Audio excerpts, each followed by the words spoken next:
রোজ নবী পাকের ইশারা ব্যাকুল গো, আরে পৃথিবীর সব কিছু ছিল তার জানা, ডেকে নাও মদিনা মওলা, ডেকে নাও মদিনা।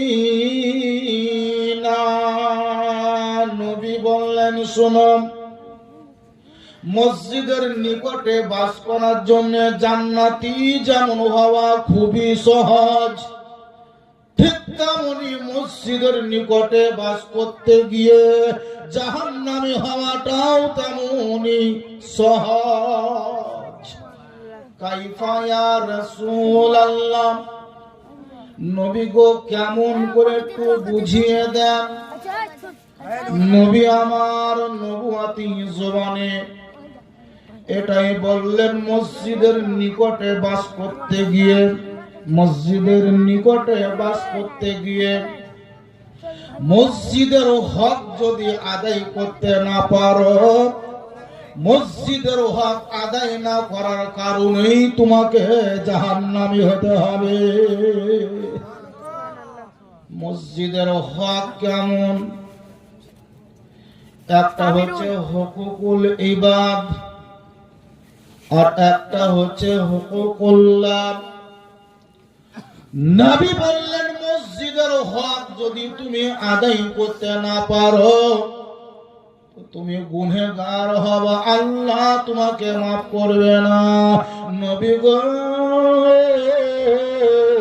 হক কেমন করে আদায় করা হয় বা হয় না একটু বুঝিয়ে দেন। আমার নবী বললেন, হকটা বুঝে নাও। মসজিদের আশেপাশে যাদের বাড়ি, এখন যদি রামচন্দ্রপুরের মসজিদে ফজরের আজান দেয় তো কান্হাপাড়া লোক শুনতে পাবে, পাবে না? পলসার লোক শুনবে, আব্দুল্লাহপুর বালাও শুনতে হবে, 5 গেছে তো পাবেই শুনতে। কেন? ওই যে 6টা-7টা লাগা আছে হরে, লাগা না, দামি দামি হরেন, ওই হরেনের আওয়াজে কাঁধাপাড়াও শুনবে, আব্দুল্লাহপুরে শুনতে হবে। কিন্তু এমন একটা সময় ছিল, মেহরাবের কাছে একটা হারকেল জ্বালে তো, হারকেল কাঁচ মুস্ত হারকেল জ্বালে তো, আর ওই মসজিদের নিচে থেকে উঠে এসি বাঁধের উপরে আজান দিত। মুখে কোনো মাইক ছিল না। আচ্ছা বলেন, মুখে যদি আজান দেয়, মুখে যদি আজান দেয় তো আব্দুল সালাম ভাইয়ের বাড়ি থেকে আজান শুনতে পাবে? পাবে না।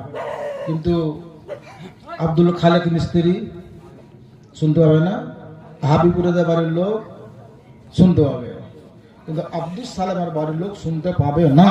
তার কারণ আওয়াজ এত দূর আসবে না। নবী মুস্তাফা বলেছেন, যেহেতু তোমাকে আযান দেওয়া হয়েছে, মানে নামাজের জন্য তালকিন করা হয়েছে, মসজিদের দূরে যাদের বাড়ি তারা আযান শুনতে পাবে না, টাইম হওয়ার পর হয়তো আসবে। কিন্তু তোমার বাড়ি মসজিদের নিকটে, মসজিদ লাগা বাড়ি, সে যদি মুয়াজ্জিন আস্তে আস্তে আজান দেয় তবু তুমি আজান শুনতে পাবে। আর আজান শোনা মাত্রই যদি তুমি মসজিদে নামাজ পড়তে না আসো, যদি তুমি নামাজ না পড়ো, তো তোমার যত দায়িত্ব আছে হক আদায় করা, মসজিদ থেকে দূরে যাদের বাড়ি তাদের অত হক নাই, ওরা হয়তো আজানটা শুনতে পাবে না। কিন্তু তুমি আজান শোনার পরেও যদি নামাজ পড়তে না আসো, তো তুমি মসজিদের হক আদায় করতে পারলা না। আর হক আদায় করতে না পারার কারণে, মসজিদের নিকটে থেকে হক আদায় করতে না পারার কারণেই তোমাকে জাহান্নামী হতে হবে। যেখানে বাড়ি ছিল ওখানে ভালো ছিলাম, এই বিপদ হবো না। নামাজ তো কোনো সাহাবী ছাড়েনি, নামাজ কোনোদিন কোনো সাহাবী ছাড়েনি, কিন্তু তবুও দায়িত্ব তাদের যত বেশি, দূরে বাড়ি তাদের অত দায়িত্ব ছিল না যত দায়িত্ব কাছে বাবার ছিল। ওরা তো নামাজ পড়বেই, কিন্তু যেহেতু তাদের শুনতে পায়নি, একটু এদিক ওদিক হলে চলবে। কিন্তু মসজিদের পাশে থেকে যদি তুমি নামাজ না পড়ো, মসজিদের পাশে ঘুমিয়ে নামাজ যদি না পড়ো, মসজিদের পাশে বাস করতে গিয়ে যদি তুমি মসজিদের হক আদায় না করো তো তুমি বড় গুনাহগার হয়ে গেছো। সাহাবায়ে কেরাম যিনারা ছেলে নবী মুস্তাফার আদর্শের উপর চলেছেন, নবী মুস্তাফার শিক্ষার উপর ওনারা চলেছেন বলেই তিনাদের জীবনটা ধন্য হয়েছে। তিনাদের জীবনটা ধন্য হয়েছে, ওনারা পূর্ণাঙ্গ ইসলামের রীতি বা নীতিতে চলেছে, পথ মত চলেছে। আল্লাহ তাআলার কাছে দোয়া করব আল্লাহ তাআলা যেন আমাদেরকেও ইসলামী পথ ও মতে চলার মতো ক্ষমতা প্রদান করেন। সবাই আল্লাহুম্মা আমিন সুম্মা আমিন। বক্তব্য বেশিক্ষণ রাখবো না, একটা মাত্র হাদিস বলবো, বক্তব্য শেষ করে দেবো।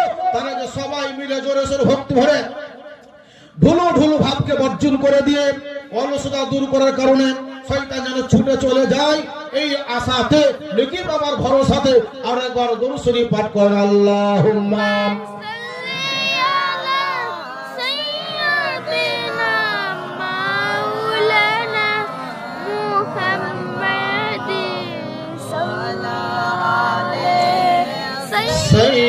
সাইয়্যিদিনা মাওলানা মুহাম্মদ সাল্লাল্লাহু তাআলা আলাইহি ওয়াসাল্লাম। একটা হাদিস বলবো, কোরআন বলছে অবিল ওয়ালিদাইনে ইহসানা। এটা মনে হয় বিবাহের অনুষ্ঠান ছিল নাকি নাকি সে বিবাহ, যখন বিয়ে করা এটা সুন্নাত রাসূল, কিন্তু ইসলামী নীতিতে আপনাকে আমাকে বিবাহ কাজ সুসম্পূর্ণ করতে হবে। এখন বর্তমান পিরিয়ডে বর্তমান যুগ একটা সুন্নাত কাজ করতে গিয়ে দেখা গেল কয়েকশো গুনাহ করে ফেললাম, কয়েকশো গুনাহ করলাম, যেটা শরীয়তে আদৌ বৈধ বা জায়েজ নাই। এই সমস্ত কর্ম আমরা কিন্তু মুসলমান বিয়েতে করি। জি, আজকে আমরা সুন্নাত মোতাবেক সেই কাজটা করতে পারি না। আমরা হিন্দু পরিবেশের মতো আজকে বিবাহের মধ্যে আমরা কাজ করি। যেমন জানি না রামচন্দ্রপুরের গ্রামে হয় না এটা আমি কোনদিন জানিয়ে দেখিনি। তো যখন জামাই সুবহানাল্লাহ বিয়ে করতে আসলো, তখন দেখবেন চেহারা যেমন দিয়েছে এটা আল্লাহর শুকরিয়া আদায় করতে হয়। কিন্তু দেখবেন এক একটা জামাই যখন বিয়ে করতে আসছে তখন বাড়িতে কিছু আর পায়নি, ওই দাঁত মাজা কলগেট এমনি ফোটা দিই। জামাই আসে না ও কলগেট ওটা কলগেট লাগাই চলে যাচ্ছে। ওই জামাই যখন গাড়ি থেকে নামার সময়তে ফুফা শাশুড়ি, চেচা শাশুড়ি, মামা শাশুড়ি আর কত শাশুড়ি কুলাতে করে কয়টা ঘাস, কয়টা ধান, কয়টা কি ওকে খাওয়াইছিল, ঘোড়া ছাগল খেতে আছে ধান চা, হ্যাঁ